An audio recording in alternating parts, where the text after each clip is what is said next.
Feeling ko po, my management would really respect my decision and my values when it comes to it. And they know naman who am I as a person and what I can do lang or what I can showcase lang for other people.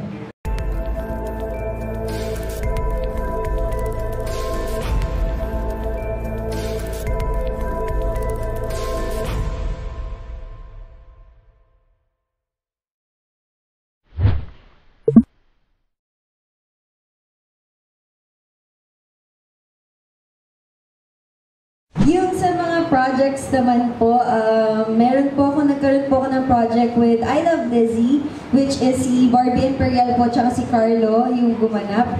And then, may pangalawa po akong lalabas na movie nitong June 29, tama ba, Tina?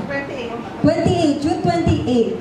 So, yung pangalan po nung movie na yon is Ang Pangarap Kong Oscars. So, yun po yung karugtong ng Ang Pangarap Kong Hold Up, yun.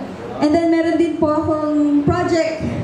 Very, very grateful po na naging part po ako ng Prime Time from ABS. So, maraming salamat po sa Ang Batang Quiapo. And meron po akong gustong i-share sa inyo na regular na po ako doon. Pero at first, guesting lang talaga. And I'm very, very grateful and sobrang laki po ng pasasalamat ko na naging regular na po ako doon sa show na yun. And then ngayon po, sa Pure Gold. So, meron po akong project with Pure Gold, ang lalaki sa likod ng profile. First ever ko po na bumida doon, kasama po si Wilbert Ross. At meron pa po silang mga pa-surpresang project from Pure Gold. Kaya maraming salamat. Pure Gold family, mahal na mahal ko kayo. At maraming salamat po sa lahat ng mga brands na nagtiwala sa akin. Thank you so much. Anong image ang gusto mo i-build up, if ever, na yung tuloy-tuloy yung career mo? Ako po, gusto ko po talaga maging flexible artist. So, pinangarap ko po na I can portray whatever the director or the script like says about me. So, parang gusto ko talaga i-embrace yung character itself rather than one lang. So, gusto ko po talaga maging flexible. Whatever the director needs and the story needs. Pero if ever na may mga sexy offer or movies na okay sa'yo? For me po, as long as hindi naman po maapakan yung pagkatao ko, or I mean, parang hindi naman po ako magiging uncomfortable with what I'm gonna do. And I feel like I know naman my limitation and my management knows naman what my value is. And sinasala naman po nila muna before nila iparating sa akin. So yun po.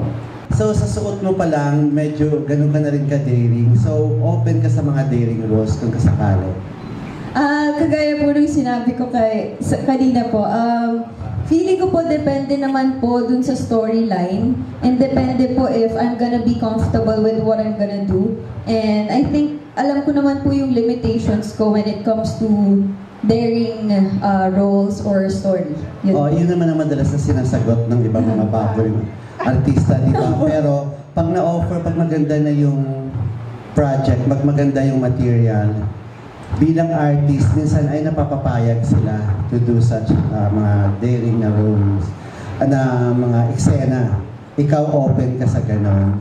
Kung sakaling you have to bear na kailangan mo maghubad talaga o kailangan mo may ipakita ka ng part doon ng katawan mo. If gano'n naman po yung isapan, feeling ko po, my management would really respect my decision and my values when it comes to it. And they know naman who am I as a person and what I can do lang or what I can showcase lang for other people. Ibig sabihin, may mga limitations ka? Yes, may limitations po. Siyempre po, to the extent na yung mga hubad, hindi talaga. Like mga topless, hindi mo kaya yun? Hindi po talaga.